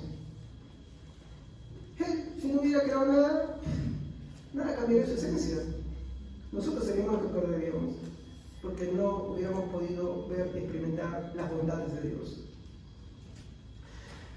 Y bueno, contradice estos tres principios: eterno, perfecto y que glorifica a Dios. ¿Por qué eterno? Porque cuando yo veo o creo en Dios de esa manera, estoy diciendo que el conocimiento de Dios nunca fue eterno. Porque cuando yo digo que, desde el momento que yo digo que Dios tiene que mirar el futuro para conocer algo, estoy diciendo que Dios no lo conoció todo. Hubo un momento en que Él no conocía algo. Entonces, si yo digo eso, implícitamente lo que estoy diciendo es que Dios deja de ser Dios. Porque hubo algo que nunca creyó, que nunca supo. Perfecto, porque no hay fallos. El problema de esto es que, si la salvación depende del hombre, el hombre es voluble. Hoy tú crees, hoy no crees, mañana no crees. El hombre es voluble totalmente. ¿Estamos? Yo no estoy diciendo que el que no crea está bien, por si acaso. Yo no estoy diciendo eso. Yo estoy diciendo que el hombre es esto. Porque si Dios ve el futuro, miren el juego. Dios ve el futuro. Javier cree en el 2022. Pero en enero del 2023 Javier no cree. Entonces Dios tiene que volverse y mirar así y cambia todo. Constantemente tendría que cambiar porque el hombre es un ser cambiante, voluble. ¿Se dan cuenta? Yo no sé si me dejo entender hasta acá. ¿Sí? ¿Sí me dejo entender? Yo no sé si todavía le quedan raíces arminianas, pero yo voy a ser sincero. El punto es, hay que entender de qué tratan los atributos. No se trata del hombre, se trata de Dios. Dios, aunque no lo digan, el mérito al final es del hombre. Imagínate que tú estás en el cielo y te preguntan, dice, ¿y cómo llegaste? Bueno, que yo fui inteligente. Yo creí en Dios porque yo fui inteligente, yo escuché la advertencia que esto iba a pasar. Entonces, al final, ¿de quién es la gloria? ¿De Dios o del hombre? Del hombre, pues, hermanos. Del hombre. Si tú piensas que tú has creído porque tú eres inteligente, te estás equivocado, tú no eres creyente en Dios. Porque, ¿qué dice la Biblia? El hombre no entiende. ¿Tú puedes estar en la iglesia y no entender? Sí. Y aún así está perdido. Los atributos de Dios lo que hacen es darnos un sentón ahí, bien sentado para darnos cuál es nuestro lugar y nuestra posición frente a Dios. Muy bien. Como les dije, ¿no? Aunque este punto de vista se muestra muy lógico y racional, no es bíblico. No lo es. Y sí, te van a sacar que no, que el filósofo, que el comentarista, esa es la típica armonía. Tú regresas a la Biblia y vas a ver todas las cuadras. Sí. Porque si me ha tocado hablar con algunos que empiezan a seguir. Y te sacan que el filósofo, que esto, que aquello, que el otro. Al final dan cuenta de lo mismo. Tú no regresas al punto principal. Es como que tú le hablas de un tema y se quiere ir por las ramas, tú siempre vas a decir, oye, yo estoy hablando de eso. Si estoy hablando de palomas y te empieza a hablar de gavilanes. Estoy hablando de pan y te empieza a hablar de carros. No, regresa al punto. Oye, yo no estoy hablando de carros, estoy hablando de panes. Yo estoy hablando de gavilanes, estoy hablando de palomas. Así de simple. Pero son expertos en darte vueltas y vueltas y vueltas sin enmarañarte. Pero cuando tú no regresas al punto, desarmas todo. Muy bien.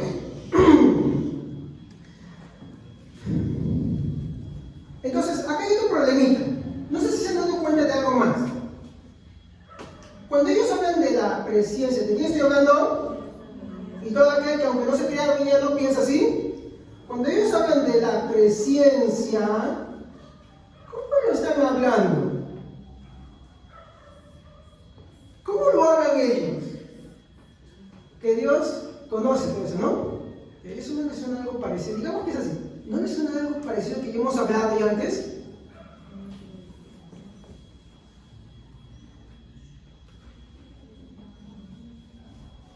¿Les suena o no les suena?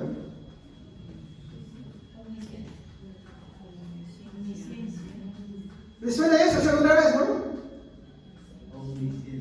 ¿Por qué? Ya que no la omnisciencia es otro tributo, ¿por qué se está repitiendo ahora? ¿Por qué se está repitiendo? Y es que bajo el punto de vista arminiano, al final te hablan la misma cosa y no entienden lo que te están hablando. Tú no lo estudias, lo vas a ver. Te meten muchas cosas, pero al final en síntesis es eso. Entonces, ¿la presencia es la omnisciencia o qué cosa es? Y es ahí donde nos vamos a la pregunta.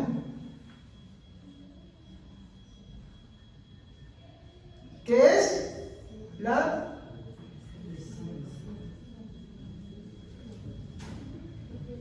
porque esto no es.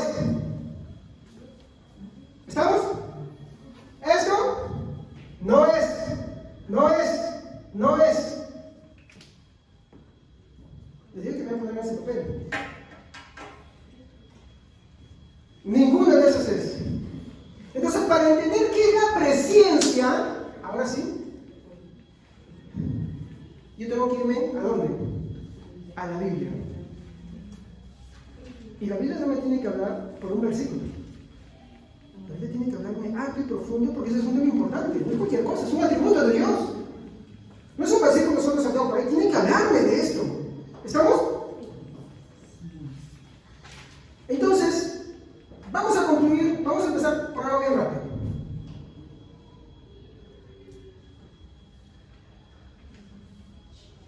Voy a resumirlo acá, ¿ya? Presencia, ya. Perdón.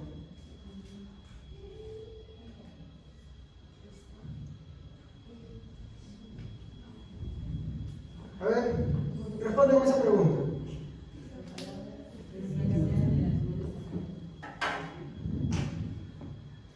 ¿Quién es valiente de decirme con un sí o no? ¿Está o no está la palabra presencia en el Antiguo Testamento? ¿Sí? Gracias por la valentía, hermano Pablo. ¿Alguien más? ¿Qué dicen ustedes? ¿Está en el Antiguo Testamento?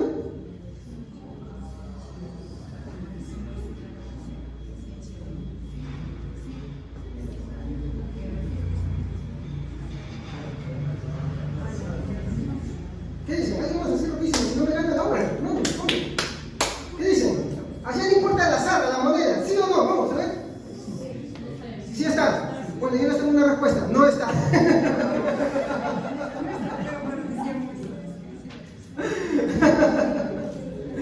Ahora, vamos a esto importante. Si es un concepto tan importante, debería estar también ahí, ¿verdad? ¿Sí o no? Si la presencia de Dios es un concepto tan importante, y esto es algo que el arminianismo no te lo resuelve, ¿ya? Debería estar en el Antiguo Testamento. Pero la respuesta es que no está. Entonces, si es importante, ¿por qué no está? ¿Se acuerdan de lo que hablamos en un principio? Acá es donde tenemos que hacer lo siguiente. Acá tenemos que dejar de ser simples, por eso dice la Biblia en Pedro, ¿no? Y Pablo también dice que nos exhorta a que ya dejemos la leche espiritual y estamos listos para el alimento sólido. Acá es donde te agarras, te sacas la ropa, te pones el traje de baño y un chapuzón va hacia adentro. Y ese chapuzón es más simple de lo que parece. Es simplemente recordar lo que ya hemos hablado. ¿Ya? Muy bien. ¿Se acuerdan ustedes de que les dije que la presencia no está? ¿No? Entonces, si no está, y es un concepto tan importante, ¿alguna de sus palabras de origen estarán en el Antiguo Testamento? Recordemos que es presencia. A ver, ¿dónde está presencia? Muy bien. Ya, presencia. ¿Qué es presencia? A ver. Muy bien, es conocimiento anticipado. Pero hay algo, ¿se acuerdan cuál es la característica de esa palabra? ¿Es una sola palabra? ¿O qué lo caracterizaba en el griego? Es una palabra. ¿Un matrimonio qué es? Es una unión de dos personas. Es una unión compuesta de dos personas, ¿sí o no? De la misma manera, presencia, prochinosko o prognosis es una palabra compuesta. ¿Ya? ¿Y cuáles son sus palabras en las que se descomponen? A ver. Acá están. Antes y conocer. Así de simple. Ya, sin ir al griego. Presencia, si la descompones es antes y conocer. ¿No? Antes.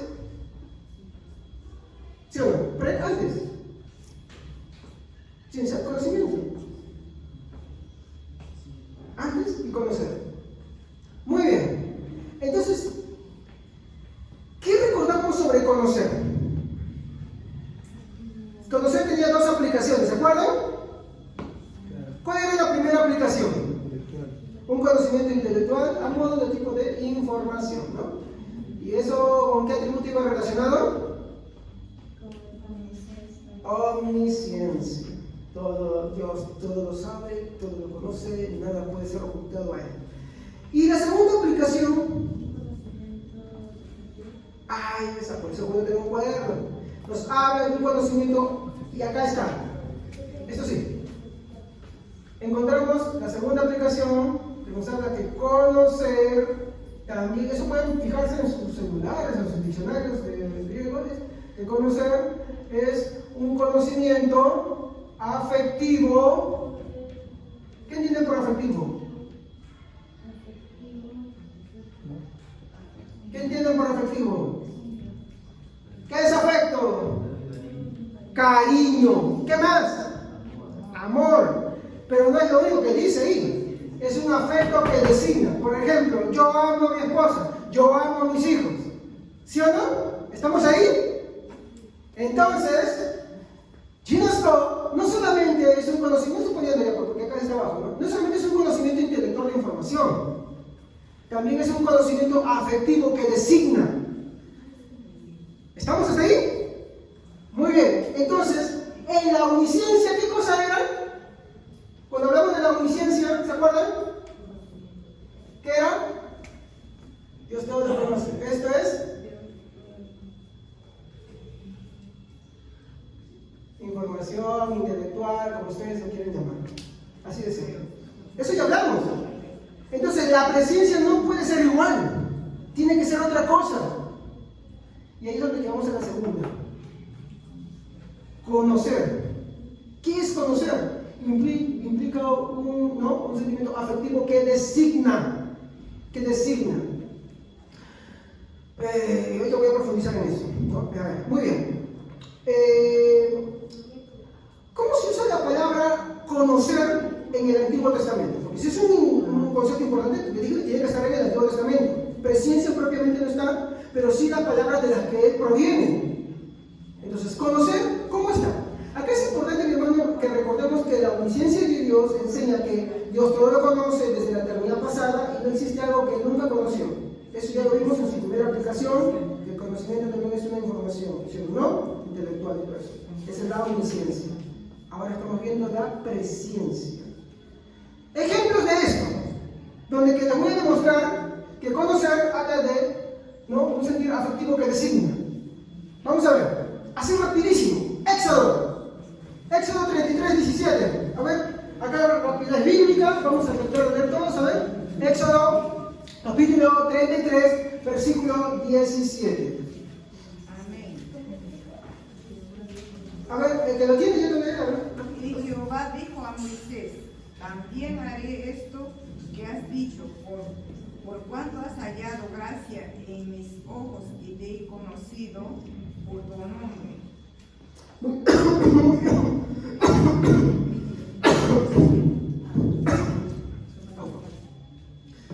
Quiero hacer una pregunta acá.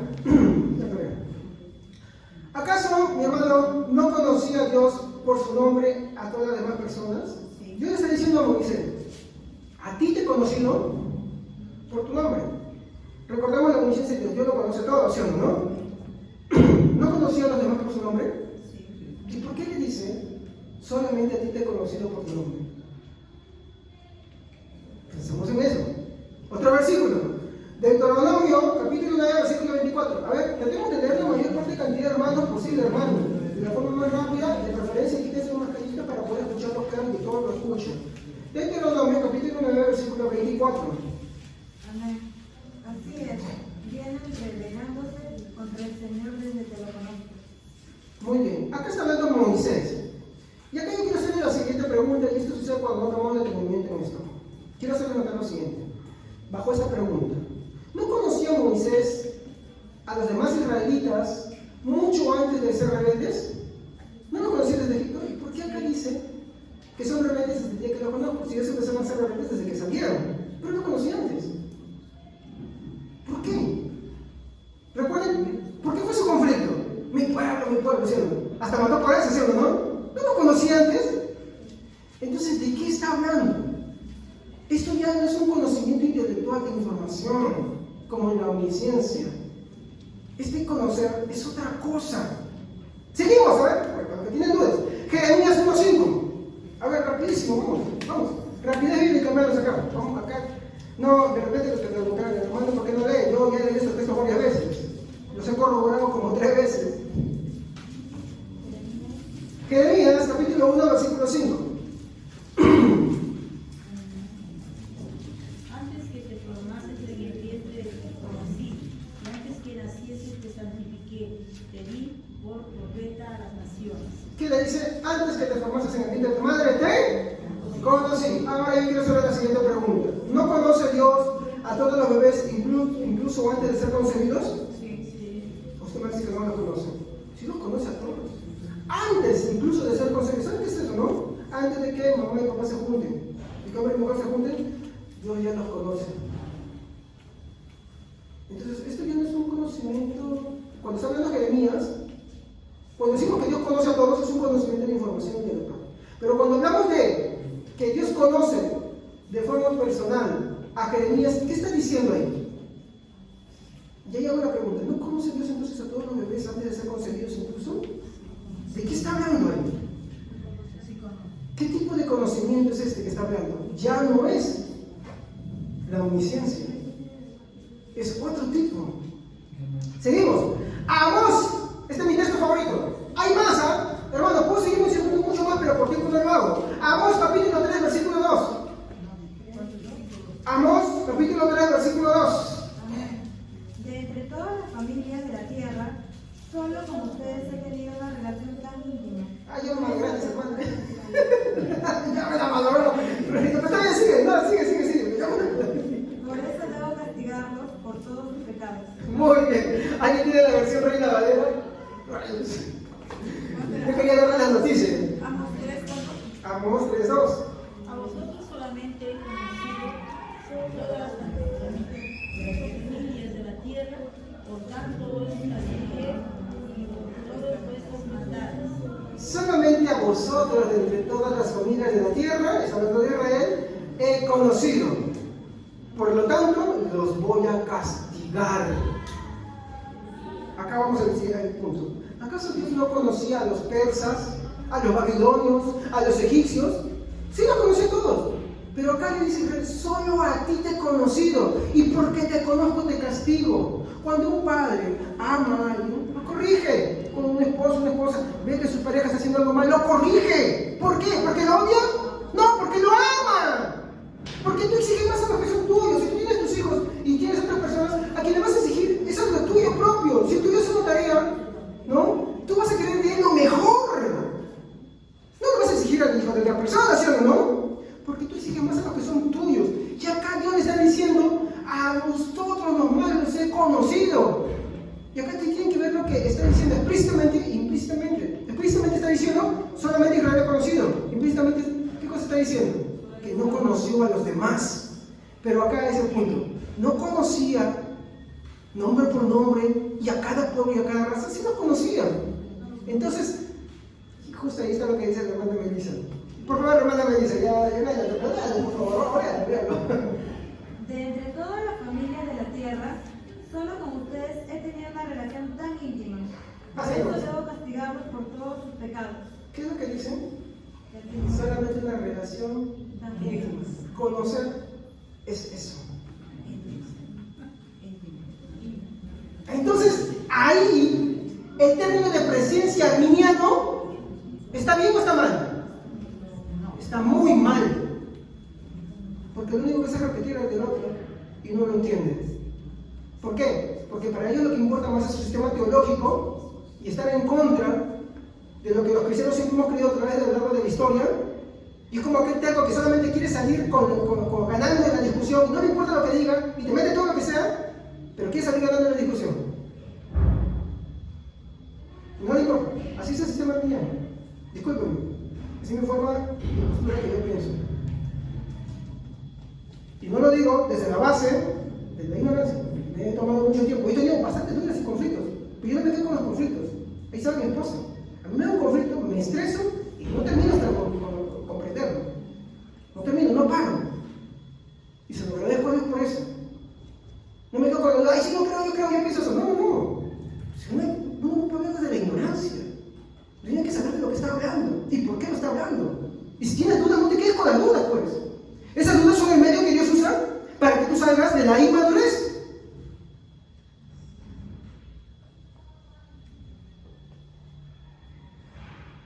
Entonces, como hacía mi pregunta, ¿es que Dios no conoció a los demás? Es que no es eso. Sí conoce a todos. Es que no tuvo una relación íntima con los demás. Y esto ya tiene una implicancia mayor todavía. Ya vamos a llegar a eso ya. Tengan paciencia, por favor. Como dije, de esta manera vamos a seguir mencionando más cosas. Un libro que les recomiendo, hay dos, Stephen Sharp, siempre empieza con la existencia de Dios, Arthur Pink empieza con el ateísmo, me parecen excelentes libros, se los recomiendo, léanlo. Él dice lo siguiente: cuando esos textos son usados en relación con Dios, significan a menudo mirar con favor, comunicando no un simple conocimiento, sino un afecto por el objeto mirado. Estas personas no son de ahora, son muy antiguos. Stephen Sharp, ¿no?, es de la época de la Reforma. Arthur Pink sí es un poco más reciente, pero ya está muerto hace muchos años. Y ellos trabajaron sobre esto. Stephen Sharp me escribe excelente sobre esto. No pude compartirlo por falta de tiempo, ¿no?, pero me quedé maravillado con lo que él decía. Entonces, vamos a ver la pregunta: ¿cómo se usa la palabra conocer ahora? ¿Cómo se usa? ¿Cómo se usa?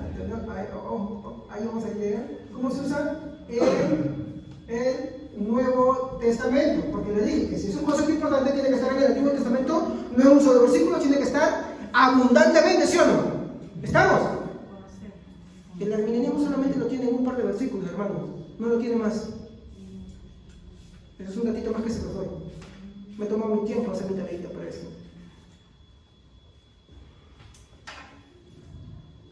¿Cómo ves en el Nuevo Testamento? A ver, Mateo capítulo 7, esto va a ser más rápido, versículo 23. A ver, Mateo 7, 23. Me gusta tener las manos libres. Gracias, hermanos. Mateo 7, 23.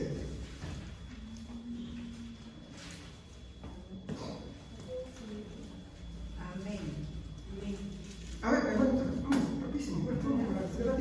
¿Quién tiene? A ver. Entonces les diré directamente: jamás los conocí, aléjense de mí, hacedores de maldad. Yo no quiero hacer la pregunta acá otra vez. ¿Es acaso que Jesús no sabrá quiénes son algunos en el día postrero? Sí.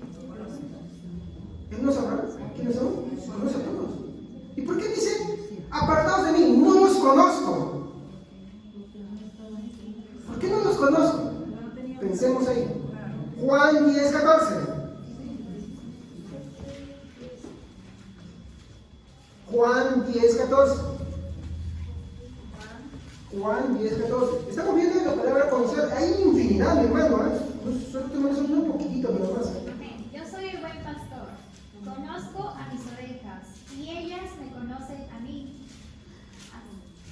¿Qué es lo que se está refiriendo acá? Si usted lee desde el versículo 8, le está hablando, dice, los anteriores a mí son ladrones y salteadores. Está hablando de los fariseos. Pero dice, yo conozco a lo que son, ¿que no conocían los fariseos? Entonces ya no está hablando de información, ya no está hablando de un conocimiento intelectual, está hablando, como mi hermana Melissa dio en su versión, de un tipo de relación. A eso es a donde apunta la presencia. La presencia de Dios apunta ahí. Seguimos, 1 Corintios, este es uno de mis textos favoritos, de ahí viene más. 1 Corintios 8:3. Acá yo no voy a hacer una pregunta, no voy a afirmar algo. 1 Corintios 8:3. Pero el que ama a Dios es conocido por él. Muy bien, gracias. ¿Qué nos dice acá? Que hay una relación entre el ser conocido y el ser amado. ¿Qué dice? Pueden leerlo, por favor. Sí, por favor. Para que lo escuchen atentamente. Pero el que ama a Dios es conocido por él. El que ama a Dios es conocido por él. ¿Qué dice la versión de la hermana Yo dije, NTV? hay una relación. ¿Se dan cuenta? La presencia tiene que ver con eso. Seguimos. 2 Timoteo capítulo 2, versículo 19. Este me encanta, mi hermano. 2 Timoteo capítulo 2, versículo 19. Amén. Sin embargo, la verdad de Dios se mantiene firme, como una piedra de cimiento con la siguiente inscripción. El Señor conoce a los que son suyos, y todos los que pertenecen al Señor deben apartarse de la maldad. Mira, esto está relacionado con Amós, lo que estamos leyendo en el libro de Amós, ¿no? En el capítulo 3, versículo 2, ¿no? Solamente a vosotros he conocido, por lo tanto te castigaré. Acá dice que hay una piedra inscrita con firmeza. Y acá nos dice, mi hermano, que el ser conocido, mi hermano, implica una pertenencia. Si tú eres conocido por Dios, tú le perteneces a Dios. Por lo tanto, debes apartarte de hacer el mal. Si estás haciendo el mal, tienes que apartarte, dejar de hacerlo. ¿Por qué? Porque eres conocido por Él. Bonito, ¿sí o no? Es bonito. O sea, ese tipo de conocer, ahí en la Biblia, como le dije, es un conocimiento afectivo, pero no es afectivo solamente, es que designa, o sea, apunta a algo específico, señala algo, y como señala algo, es pertenencia. Por ejemplo, tú tienes tu esposa, ¿te gusta compartirlo con los demás? No. ¿Tienes noche se vaya con un hombre y con otro hombre? Tú tienes tu esposo, tú lo amas, si lo amas de verdad, ¿tú vas a dejar que se vaya una noche con una mujer y con otra mujer? No, pues, es ilógico, ¿no? ¿Por qué? Porque es un amor afectivo de pertenencia. Tú me perteneces. ¿Sí o no? No lo compartas con nadie más. Pertenencia. ¿Estamos? Ya, muy bien. Entonces, el ser conocido implica una pertenencia. Por eso es que dice, por eso a ti te he castigado. Por eso que cuando leemos Corintios, mi hermano, sobre el tema de la Santa Cena, le dice, por eso algunos están enfermos y otros duermen. Es un eufemismo para decir que han muerto. ¿Por qué? Porque Dios, el que ama, como dice Hebreos, castiga y disciplina a aquel que recibe por hijo. Hay una pertenencia. Pero usted no acaba todo esto. Esto es mucho más profundo. Esto va más allá todavía. Las implicaciones son mayores. Entonces, conocer, vamos a definir esto más rápido. Conocer, ¿qué es conocer? Es un amor a nivel íntimo. ¿Qué íntimo? ¿Cómo es eso? Cuando un hombre y una mujer tienen, y algunos ejemplos que dice relación íntima, por ejemplo, han visto, ustedes lean los versículos que lean, son apuntador, lean en su otra versión, dice la palabra relación íntima. Cuando un hombre y una mujer que son casados, en el santo estado de matrimonio, mantienen una relación íntima, no la tienen una relación íntima por marcar tarjeta, disculpe la palabra, no es por marcar tarjeta, es porque se aman, se supone, ¿no? Porque hay un afecto, hay una pertenencia, ¿sí o no? Pero ¿qué hacemos muchas veces? Ay, ya se molesta, ya estamos en la casa. ¿Por qué que en la comparación, Cristo se hace la comparación como que Él es el esposo? ¿Por qué creen?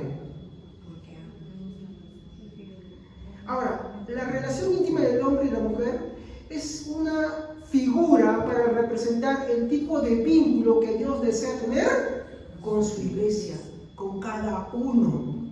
Un nivel profundo e íntimo. ¿Se dan cuenta? Cuando Hebreos usa la palabra de omnisciencia, él dice que ante Dios todas las cosas están desnudas, que dan vergüenza, ¿sí o no? Pero en una relación íntima, la desnudez de ambos ya no está fuera de lo que es el parámetro de la vergüenza, ¿sí o no? En el amor hay un descubrimiento. Eso es una figura que se usa y que usa la Biblia para demostrar el tipo de relación que Cristo quiere con su iglesia. Una relación íntima de profunda. El nexo principal ahí, un nexo físico, es el amor. Es el amor.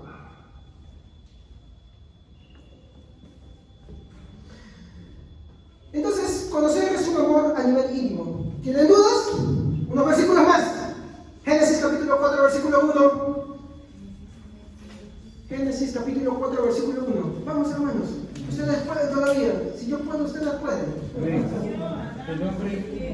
¿Cómo dice hermano?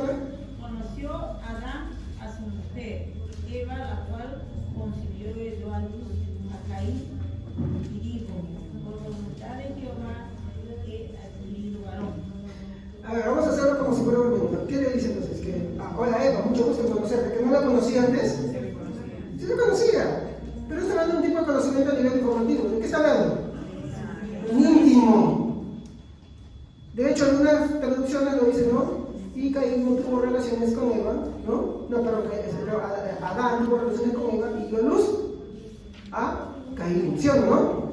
Si ustedes lo buscan en otras versiones en el lenguaje actual, lo van a ver así, de esa manera.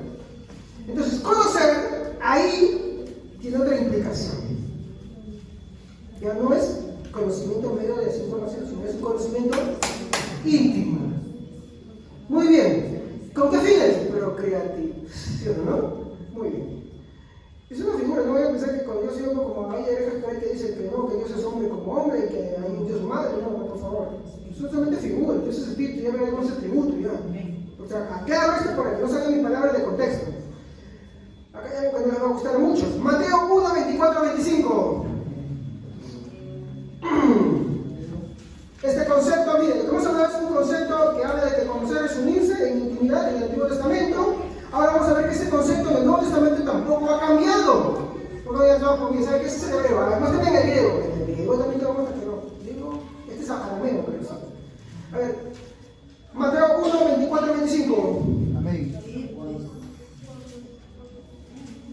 Cuando José despertó, hizo como el ángel del Señor le había ordenado y recibió a María por esposa, pero no tuvo relaciones sexuales con ella hasta que nació su hijo. Y José le puso por nombre Jesús. ¿Y qué dice la versión Reina Valera? Y despertando José del sueño, hizo como el ángel del Señor le había mandado y recibió a su mujer. Pero no la conoció hasta que dio a luz a su hijo primogénito y le puso por nombre Jesús. Muy bien. Mi hermano, ¿qué nos están diciendo las dos versiones? Que no la conoció. Miren, yo voy a ser sincero, Lutero, Zwingli, Calvino, ellos creían que María no tuvo más hijos. ¿Estamos? Pero nadie que no se acerque a una mujer no tiene por implicancia el hecho de que al tener una relación íntima con ella vaya a concebir, ¿sí o no? En esa parte yo no estoy de acuerdo con ellos. ¿No? Cosa que los cristianos reformados no creemos eso. Porque no tienen sustento, es más que todo una filosofía de ellos que apela mucho a, no sé cómo se llama, este celibato y todo eso. Es algo que vamos a estudiar un día, pero no ahora. ¿Usted tiene dudas? Lucas capítulo 1, versículo 34. Lucas 1, 34. Amén. Entonces María le dijo al ángel, ¿cómo puede suceder esto? Nunca he estado con ningún hombre. Si ustedes leen las otras versiones, dicen nunca he conocido varón. Y ustedes leen el versículo 35, porque los católicos son especialistas en sacar un versículo de contexto y su teología, igual que los alemanes, de un solo versículo. Tú lees el contexto, ¿y qué dice el versículo 35? ¿De qué está hablando? Respondiendo el ángel le dijo, el Espíritu Santo vendrá sobre ti y el poder del Altísimo te cubrirá con su sombra, por lo cual también el santo ser que nacerá será llamada Hijo de Dios. Muy bien, hasta ahí nomás.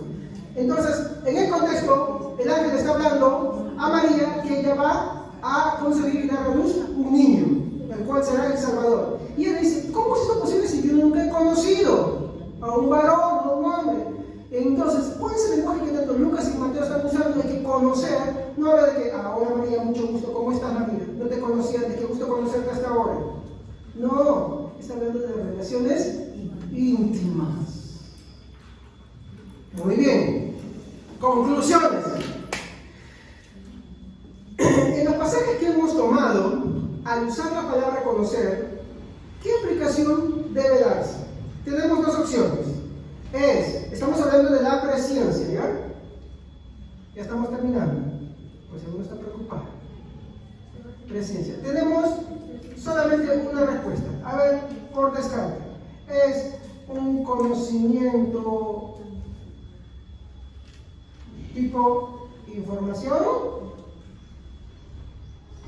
Y la otra respuesta es un conocimiento afectivo que designa. ¿Cuál de los dos será? ¿Respuesta A? Respuesta B. La B.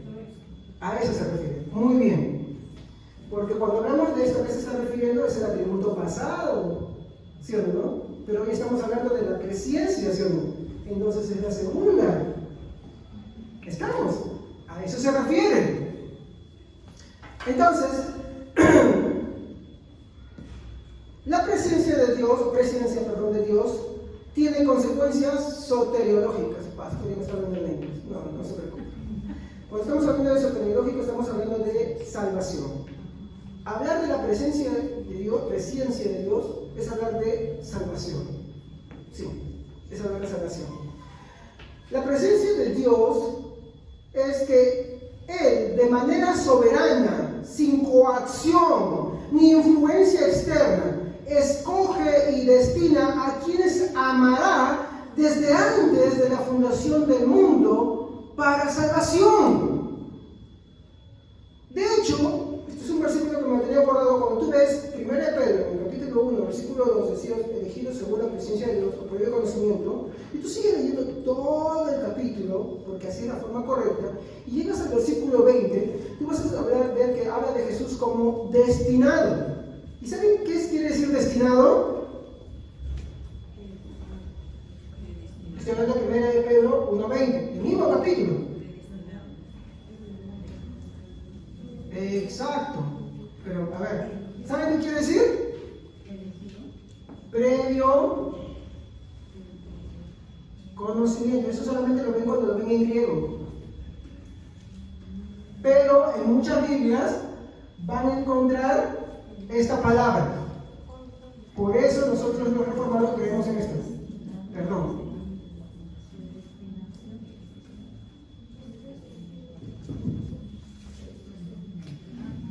Entonces, como los arminianos son tercos, ellos no quieren, le dan otro significado porque no puede ser esto, no puede significar esto. Vayan a la casita e investiguenlo. Vean en alguna página sobre el griego, ¿no? Véanse, ¿no? Que tenga strong, ¿no? O sea, las palabras de la Biblia en griego, y van a ver que destinado, 1 Pedro 1:20, significa previo conocimiento, predestinación. Y la predestinación es un concepto que nosotros creemos totalmente.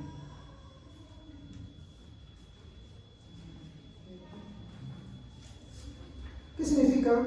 En otras traducciones, escogido, preparado, ordenado y lo que dije, predestinado. Entonces, la presencia de Dios, ¿qué nos enseña? Que Dios soberanamente ha elegido a quienes amará. Ahora acá viene la pregunta que yo quiero reflexionar, hermanos queridos.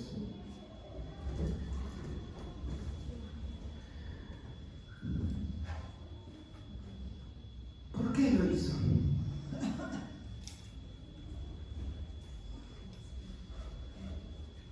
Puedo citar 4 versículos, pero quiero terminar haciendo una reflexión. ¿Por qué lo hizo? ¿Y por qué te ama? ¿Tú tienes algo especial? ¿Tú eres? ¿Por qué amó a Israel? ¿Acaso Israel tenía algo de especial? ¿Era mejor que las demás naciones? ¿Contribuyó con algo para los demás? Pero sin embargo, tú no puedes hablar de Israel, hermano, pero no puedes hablar de la historia del mundo si no hablas de Israel. Así como no puedes hablar de la historia del mundo sin el cristianismo. Siempre el cristianismo tuvo que ver. Hace poco nomás que averiguamos que Diego Thompson fue quien estuvo con San Martín, ¿no? En la independencia. ¿Y quién era él? Un reformado. No puedes hablar de la historia del mundo sin el cristianismo tampoco. Ahora, ¿qué tenemos? Si yo me pongo a pensar sobre mí, Si usted se pone a pensar sobre usted, ¿qué tiene usted? Mentiroso, traicionero, borracho, adúltero, mentiroso, fornicario. ¿Qué tenemos?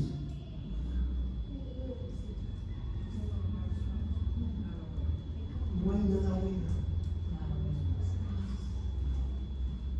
Entonces, ¿cuál es la razón por la que nos amamos?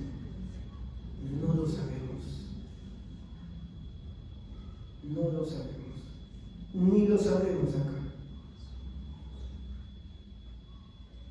Pero sí sabemos que Él nos amó antes de la fundación del mundo.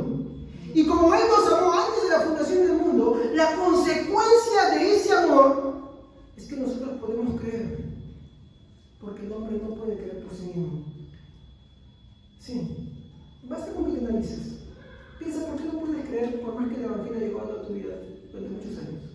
Alguien te hablaba de una u otra manera. ¿Por qué no puedes creer? Pero si tú puedes creer, la Biblia dice algo, que tú has sido conocido por Él.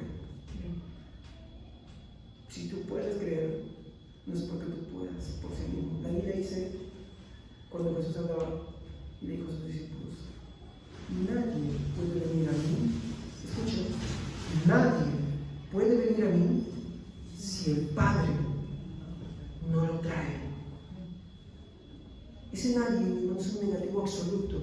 Nadie puede venir a mí si el Padre no lo trae.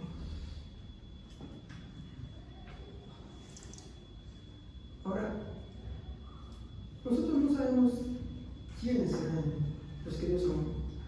Lo que nosotros podemos hacernos es esa pregunta sobre nosotros mismos. Sí, tú, hermano pecador, hermana pecadora, que adulteras, que fornicas, que robas, que mientes, que estafas. Dios te conoce y Dios te va a juzgar un día.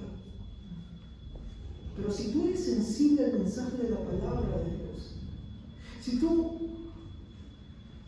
dejas de poner esos estorbos y esas barreras, solamente puedes dejarlo. ¿Por qué? Porque Dios te amó primero. Pero si tú estás duro, yo no lo sé, pero lo más probable es que Dios no te haya amado. Y eso ya de por sí tiene que darte temor. Pero cuando no hay este amor, volvemos a lo principal. Puede que Dios, estoy diciendo puede, lo estoy afirmando, puede que Dios nunca te haya amado. ¿Por qué? Porque Pablo en el libro de Corintios dice: el hombre, la mujer, no entiende. Entonces, ¿qué podemos decir de esto? Cuando Pablo decía, Él me amó, Él nos amó sin mérito alguno. Sí, así, borrachos, mentirosos, adúlteros, fornicarios, así nos amó Dios. A pesar de eso, la consecuencia es que por ese amor, por esa presencia de Dios, podemos creer. Amén, hermanos, oremos. Padre, te damos muchas gracias. Porque según la lectura de este tema, Señor, nos damos cuenta que no tenemos ningún mérito, Señor. Que, Señor, el hecho de que tú nos amaras, Señor, fue un acto, Señor, de